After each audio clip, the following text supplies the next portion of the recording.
예언자들은 어떤 사람들인가요? 대부분 말하는 사람으로 생각을 합니다. 맞습니다. 하나님의 말씀을 백성들에게 선포하는 사람입니다. 사람들이 좋아하든 싫어하든 관계없습니다. 하나님이 말씀하라는 대로 말해야 합니다. 그러나 이것은 예언자에 대해서 반쪽만 아는 것입니다. 예언자의 별명이 신탁자거든요. 이 신탁이란 말이 무슨 뜻이냐면 일반적인 의미의 신탁과는 전혀 다릅니다. 일반적인 개념에서는 신탁은 믿고 그리고 맡긴다는 뜻입니다. 그러나 예언자의 신탁은 전혀 다릅니다. 하나님이 사람을 매개로 해서 그의 뜻을 나타내거나 아니면 하나님께서 가지신 인간의 물음에 대한 답을 주시는 겁니다.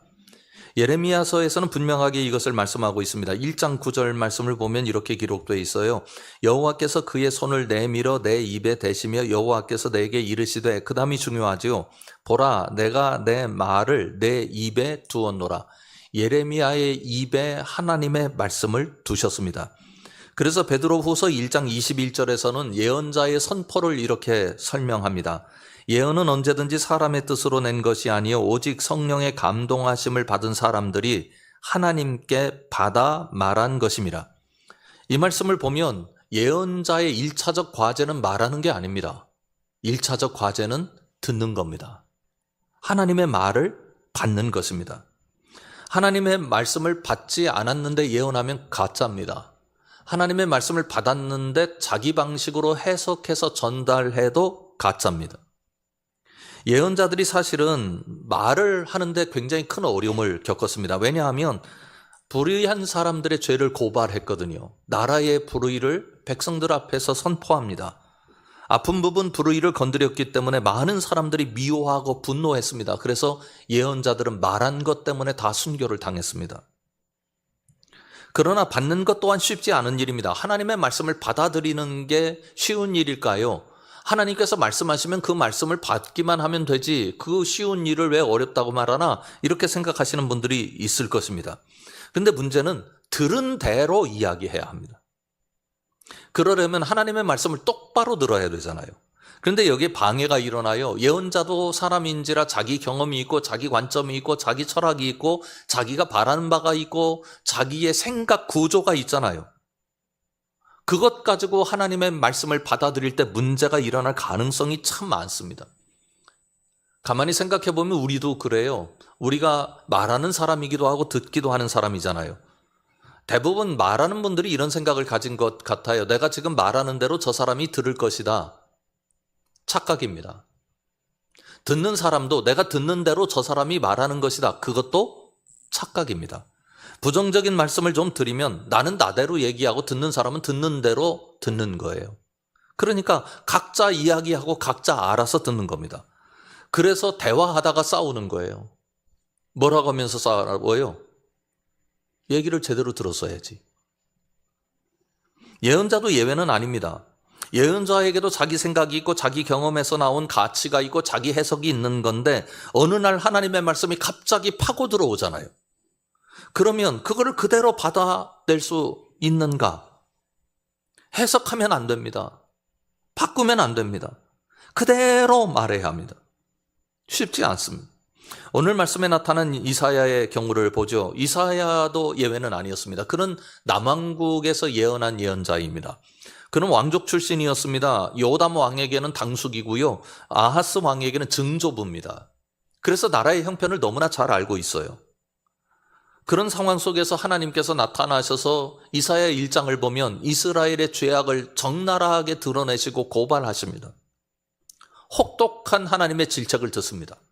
쉽지 않은 일이었습니다. 우리도 살다가 내가 잘못한 것 알아요. 그런데 그거 누군가가 적나라하게 지적하면 얼마나 아프고 그 말 듣기 싫습니까? 이사야의 가슴이 무너져 내렸고 그의 무릎이 꺾이고 말았습니다. 하나님 무서운 분이에요. 심판하시는 분이에요. 나라 망하겠어요. 그런데 갑자기 2장에서 1절을 보면 첫머리 이렇게 시작하잖아요. 아모스의 아들 이사야가 받은 바 유다와 예루살렘에 관한 말씀이라. 그 이후의 말씀을 보면 전혀 다른 결의 말씀이 나타납니다. 무슨 뜻일까요? 왜 심판을 말씀하신 하나님께서 갑자기 말을 바꾸시는 걸까요? 이사야에게 이렇게 말씀하시는 겁니다. 너 내가 말할 텐데 듣겠느냐? 네 생각이 있을 텐데, 네 판단이 있을 텐데 그거 다 내려놓고 지금부터 내가 말하는 이야기를 듣겠느냐? 여러분, 신앙은 무엇입니까? 신앙은 내 생각의 자리에 하나님의 뜻과 생각을 들여놓는 것입니다. 대림절 기간에 우리도 다 가치관을 가지고 살고 생각이 있고 우리의 철학이 있고 우리의 관점이 있습니다만, 대림절 이 기간에, 이 아름다운 기간에 그것들 다 내려놓고 하나님의 것으로 담아내는 귀한 복이 우리 모두에게 나타나기를 주님의 이름으로 축원합니다. 말씀드렸던 것처럼 말씀의 결이 전혀 달랐어요. 하나님께서는 이사야에게 유다의 죄악에 대해서 심하게 질책을 하셨는데 그 다음 내용은 그런 내용이 아닙니다. 전혀 질책과 관련 없는 내용이었어요. 2절 이하의 말씀을 보십시오. 말일에 여호와의 전에 산이 모든 산 꼭대기에 굳게 설 것이요 모든 작은 산 위에 뛰어나리니 만방이 그리로 모여들 것이라. 많은 백성이 가며 이르기를 오라 우리가 여호와의 산에 오르며 야곱의 하나님의 전에 이르자. 그가 그의 길을 우리에게 가르치실 것이라. 우리가 그 길로 행하리라 하리니 이는 율법이 시온에서부터 나올 것이요 여호와의 말씀이 예루살렘에서부터 나올 것임이니라. 심판의 메시지를 쏟아 부으신 하나님이 갑자기 미래의 소망을 말씀하십니다. 도무지 하나님의 뜻을 이해할 수가 없습니다. 이사야 시대는 그 상황이 하나님의 심판 메시지와 어울리는 고통의 시대였습니다. 고대 근동 전체가 아수르 제국의 위협 아래 놓여 있었습니다. 간단하게 설명하면 북이스라엘은 그 기간에 멸망합니다. 나라가 사라졌어요. 남유다도 마찬가지였습니다. 강대국의 압력에 견디기 힘드니 강대국 떠받치기 외교를 했고 줄타기 외교를 하면서 한편으로는 아수르에 버림받고 또 한편으로는 애굽에 버림받았습니다. 한없이 작고 약하고 초라한 나라로 등불처럼 흔들리고 있었습니다. 그러니 유대 백성들은 걱정이 됩니다. 이 나라가 어떻게 될 건가? 강대국 때문에 걱정이 일어나고요. 정치적인 문제 때문에 걱정이 일어나고 경제적인 문제 때문에 걱정이 일어납니다. 그래서 이거 잘해야 우리나라가 살아남을 텐데 하고 생각을 하고 있는 거예요. 우리도 기도할 때마다 정치 기도하고 경제 기도하고 우리나라가 평안하게 살 수 있는 길을 열어달라고 기도하잖아요. 그런데 하나님의 이야기는 전혀 달랐습니다. 1장의 내용을 보면 하나님이 이스라엘을 꼬집고 있는 내용이 이스라엘 백성들의 생각과 달랐어요. 내용을 정리해보면 4가지가 나타나는데요. 첫 번째로는 하나님과의 관계를 잃어버린 백성에 대해서 이야기합니다. 하나님과 관계없이 아수르와 잘하고 애굽과 잘하면 우리의 살 길이 있다 생각하는 백성들로 가득 넘쳐났습니다. 정의를 잃어버렸습니다. 불의가 판을 칩니다. 그러니 진정성을 가진 예배가 가능할 수가 없습니다. 예배는 형식적이고 재물은 넘쳐나지만 그들의 마음에 하나님 계시지 않았습니다. 그러니 회개가 나타날 리가 없습니다. 하나님의 관점과 유대 백성의 관점이 달라요. 하나님께서 말씀하시는 이스라엘의 위기는 아수르 때문이 아니에요. 애굽 때문이 아니에요. 나라가 정치를 잘못하고 있기 때문이 아니에요. 경제적으로 문제가 있기 때문이 아닙니다. 그들의 나라는 작았습니다. 국제 정세 속에서 흔들릴만 합니다. 국력이 약했습니다. 그러나 하나님께서는 그 말씀 단 한 가지도 하지 않으셨어요. 그들의 마음이 하나님을 떠난 데 있다고 위기를 분석하십니다. 하나님과의 관계를 잃으면서 정의도 사라지고 예배는 퇴색하고 잘못했어도 하나님 앞에 돌이킬 줄 모르는 영성이 그들을 지배하고 있었습니다.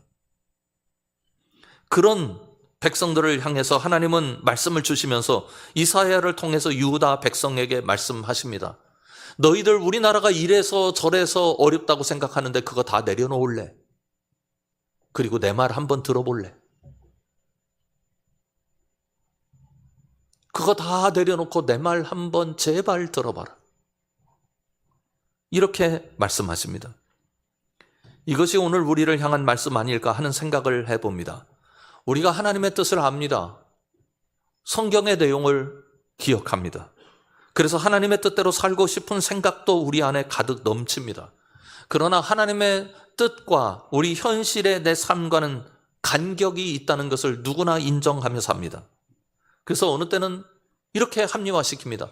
신앙은 신앙이고 현실은 현실이다. 어쩔 수 없다. 어정쩡한 정리가 우리 안에 있습니다. 잘 믿고 싶은데 못 믿고 싶은 게 아니잖아요. 잘 안 되니까 스트레스가 많습니다. 여러분, 대림절에 잘 믿고 싶은 거, 스트레스, 간격을 느끼는 거 다 내려놓읍시다. 그리고 한번 하나님의 방식을 취해 봅시다. 그 결과가 어찌 되었든 간에 모든 거 다 정지시켜 놓고 하나님의 방식, 하나님의 마음, 하나님의 뜻을 한번 담아 봅시다. 이유가 있습니다. 우리가 살다 보면 우리의 뜻대로 우리 인생길이 펼쳐지지 않습니다. 우리는 이런 그림 그렸는데 내 앞에 나타난 인생은 그 그림하고 너무 달라요. 나는 좋은 그림 그렸고 나는 복된 그림 그렸는데 내 인생에 그런 게 나타나지 않아서 속상하기도 합니다. 그런데 반대도 있습니다. 나는 그렇게 좋은 그림 그리지 못했어요. 그런데 내가 만난 내 인생은 그 그림보다 훨씬 더 나아요. 복받았다 이렇게 얘기하잖아요. 괜찮아요. 그러면서 이런 경험들이 축적되면 모두가 다 이런 고백을 하죠. 인생은 나의 뜻대로 되는 게 아니다. 근데 여러분, 이 고백을 할 때 우리가 하나 분명하게 알아야 합니다. 신앙인이라면 이 고백이 있어야 합니다. 우리 인생은 뜻대로 되지 않지만 하나님의 뜻은 이루어지지 않는 법이 없다.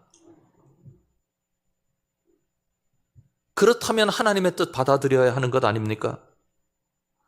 여러분, 대림절을 맞이하면서 우리가 인생길을 우리의 그림으로 살려고 하지 말고 하나님의 그림 담아서 그 그림 함께 그려가 보자.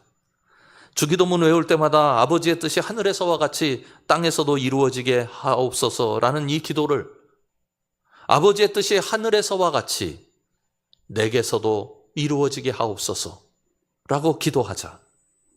이 결단이야말로 하나님의 놀라운 은총의 결과 아니겠습니까?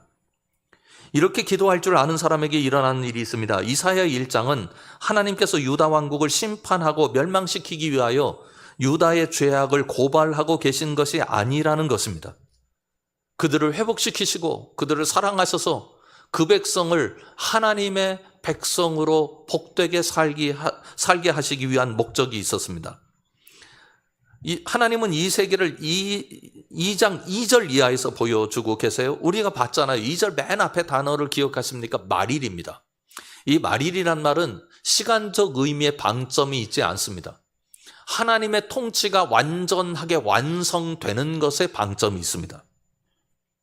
하나님의 뜻이 완전히 이루어지면 어떻게 되는가? 2절과 3절을 다시 보십시오. 말일에 여호와의 전에 산이 모든 산 꼭대기에 굳게 설 것이요 모든 작은 산 위에 뛰어나리니 만방이 그리로 모여들 것이라. 많은 백성이 가며 이르기를, 같이 읽겠습니다. 오라, 우리가 여호와의 산에 오르며 야곱의 하나님의 전에 이르자. 그가 그의 길을 우리에게 가르치실 것이라. 우리가 그 길로 행하리라 하리니 이는 율법이 시온에서부터 나올 것이요 여호와의 말씀이 예루살렘에서부터 나올 것임이니라. 아멘. 이 말씀이 이루어지기 어렵다는 것을 이사야서는 알고 있습니다. 이사야의 경험 때문입니다. 첫 번째로는 이사야가 하나님을 만나서 이사야 1장을 통해서 받은 바 그 말씀은 나라가 흥하는 말씀이 아닙니다. 망하는 말씀입니다.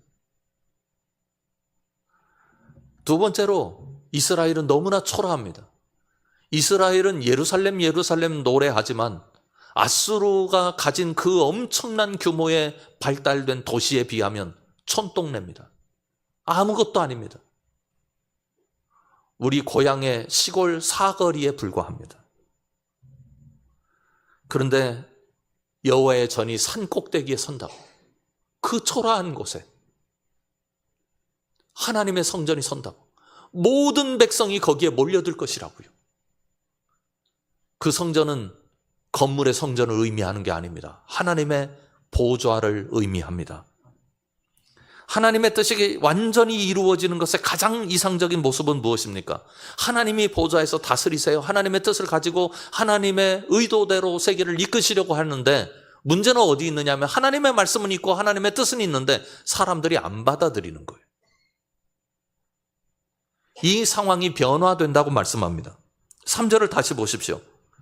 많은 백성이 가며 이르기를 오라 우리가 여호와의 산에 오르며 야곱의 하나님의 전에 이르자. 왜 여호와의 산에 오르고 야곱의 하나님의 전에 이르는가? 그 다음 나와 있지요. 그가 그의 길을 우리에게 가르치실 것이라. 우리가 그 길로 행하리라 하리니. 하나님께서 가르쳐 주세요. 그런데 백성들이 하나님 우리 가르침 받길 원합니다. 우리가 그 가르침대로 행하겠습니다 하며 하나님 앞에 반응하는 겁니다.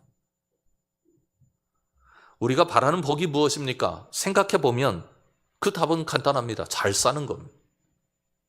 여러분, 그런데 이 질문이 여기가 어렵습니다. 뭐가 잘 사는 겁니까? 더군다나 그게 우리 자신에게 적용되면 자신이 자신에게 묻기를 너 잘 살고 있니? 그러면 복잡해집니다. 철학적인 모드로 전환되지요. 그런데 그때 비웃거나 헛웃음을 치는 게 아니라 미소를 짓는 사람들이 있습니다. 자기 자신 안에 무엇인가 충만하게 가득 차 있는 것을 발견하는 사람입니다. 외로운 구석이 없어요. 인생을 공허하게 느낄 만한 공간이 없어요. 신앙이 그런 겁니다. 신앙인이 언제 행복하고 언제 기쁘고 언제 만족스러운가? 우리 안에 하나님의 충만이 가득 넘칠 때, 하나님께서 주신 그 마음, 하나님께서 가지신 그 뜻이 우리 안에 빈틈없이 가득 채워질 때, 그때 위로를 얻고 그때 살 길을 알게 되고 그때 하나님의 능력을 체험합니다. 2절과 3절에서 가장 중요한 핵심 문장이 있습니다. 그가 그의 길을 우리에게 가르치실 것이라. 여기 길이라는 건 히브리어로 방법이나 지침을 얘기하는 게 아닙니다. 하나님의 마음, 하나님의 뜻, 하나님의 방식을 의미합니다. 시온의 백성들이 모여서 하나님을 바라보며 이렇게 여기는 거죠. 하나님의 마음이 뭐예요? 저 하나님의 마음대로 살고 싶어요. 하나님의 뜻이 뭐예요? 저 그 뜻 듣고 싶어요. 그거 행하고 싶어요. 하나님 직접 가르쳐 주세요. 그럼 제가 배우겠습니다. 하나님의 마음 담고 하나님의 뜻 제 영혼 속에 담아내겠습니다. 제 삶에 담아내겠습니다. 왜냐하면 영혼에 힘이 있어야 산다는 것을 깨닫기 때문입니다. 영혼이 지치면 다 지칩니다. 영혼이 고갈되면 내 인생이 다 고갈됩니다. 영혼이 고통스러우면 우리 삶의 그 어떤 것도 고통스럽지 않을 수 없습니다. 영혼이 슬프면 우리 인생이 슬픕니다. 그래서 무엇보다도 마음을 다스리라고 얘기하잖아요. 이사야 55장 3절은 이렇게 말씀합니다. 너는 귀를 기울이고 내게로 나와 들으라. 그리하면 너의 영혼이 살리라. 내가 너희를 위하여 영원한 언약을 맺으리니 곧 다윗에게 허락한 확실한 은혜이니라. 들어야, 하나님의 것이 채워져야 영혼이 삽니다. 영혼에 힘이 생기면 무서운 게 없습니다.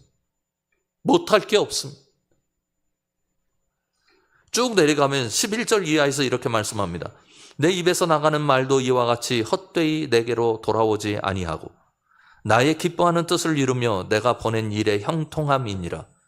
너희는 기쁨으로 나아가며 평안히 인도함을 받을 것이요 산들과 언덕들이 너희 앞에서 노래를 바라고 들의 모든 나무가 손뼉을 칠 것이며 잣나무는 가시나무를 대신하여 나며 화석류는 찔레를 대신하여 날 것이라. 이것이 여호와의 기념이 되며 영원한 표징이 되어 끊어지지 아니하리라. 여러분 모두 하나님의 마음, 하나님의 뜻, 하나님의 의도로 여러분 안을 가득 채우셔서 이 말씀에 나타난 귀한 역사들이 여러분 삶에 나타나서 이것이 노래가 될 수 있기를 주님의 이름으로 축원합니다. 하나님은 우리에게 개입하실 때 우리의 풀 수 없는 문제를 풀어주시는 놀라우신 은총을 베풀어 주십니다. 4절을 보십시오. 그가 열방 사이에 판단하시며 많은 백성을 판결하시리니 무리가 그들의 칼을 쳐서 보습을 만들고 그들의 창을 쳐서 낫을 만들 것이며 이 나라와 저 나라가 다시는 칼을 들고 서로 치지 아니하며 다시는 전쟁을 연습하지 아니하리라. 이스라엘은 전쟁이라는 이 두 글자에 아주 지긋지긋한 사람들입니다. 이스라엘 백성들이 애굽에서 나와서 40년간 광야 생활을 하는 동안도 전쟁이 끊임없이 일어났습니다. 들어와서 사사시대 400년을 지나는 동안에도 밤낮 없이 전쟁했습니다. 이스라엘의 중흥기가 있습니다. 40년씩 120년입니다. 사울 시대가 그랬고 다윗 시대가 그랬고 솔로몬 시대가 그랬습니다. 먹고 살만했습니다. 발을 뻗고 살만했습니다. 그래도 전쟁은 끊이지 않았습니다. 끊임없이 전쟁이 일어납니다. 도저히 이스라엘 백성들이 스스로 해결할 수 없습니다. 그래서 그들은 전쟁에서 살아남기 위해서 모든 힘을 다 쏟아부었습니다. 그런데도 그 나라는 여전히 흔들렸습니다. 하나님의 말씀은 이것입니다. 창을 쳐서 낫을 만들 것입니다. 다시 칼을 들고 싸우는 일이 없을 것이며 전쟁을 연습하지 않도록 역사하시겠다고요.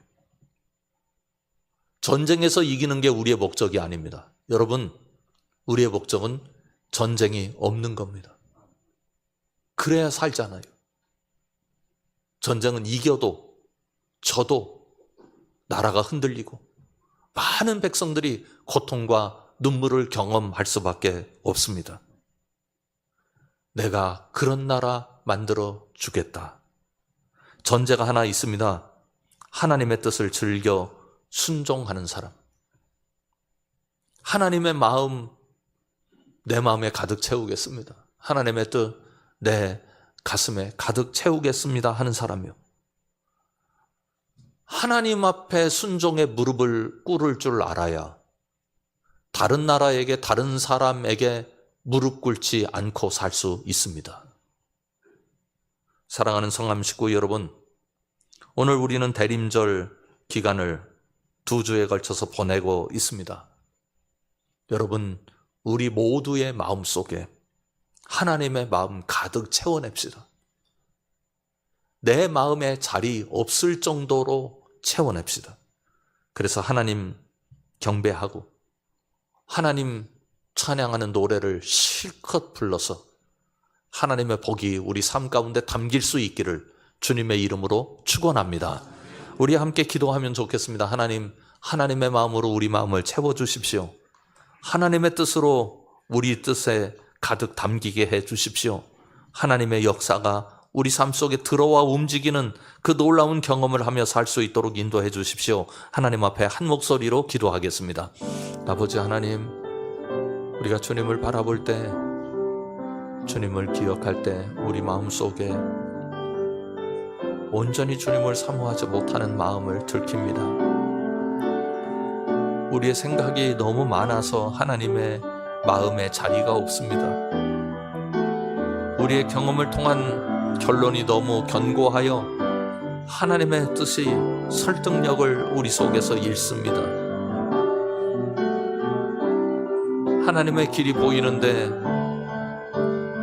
우리의 길에 우리 확신이 넘쳐서 하나님의 길에 들어설지 못합니다. 하나님, 이 대림절 기간에 우리 모두 하나님을 다시 한번 사랑하며 주님의 은혜를 사모하옵나니 주님의 마음 우리에게 채워주시옵소서. 주님의 길을 보는 눈을 허락하여 주시옵소서. 주님의 생각으로 살 수 있도록 성령으로 우리를 이끌어 주시옵소서. 주님께서 도와주실 줄 믿습니다. 예수님의 이름으로 간절히 기도드리옵나이다. 아멘.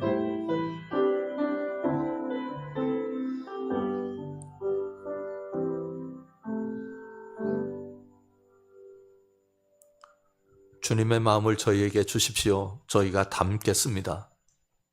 주님의 뜻을 저희에게 말씀해 주십시오. 저희가 순종하겠습니다. 주님께서 원하시는 길에 저희 서겠습니다. 성령으로 저희들을 붙들어 주시옵소서. 예수님 이름으로 간절히 기도드립니다. 아멘.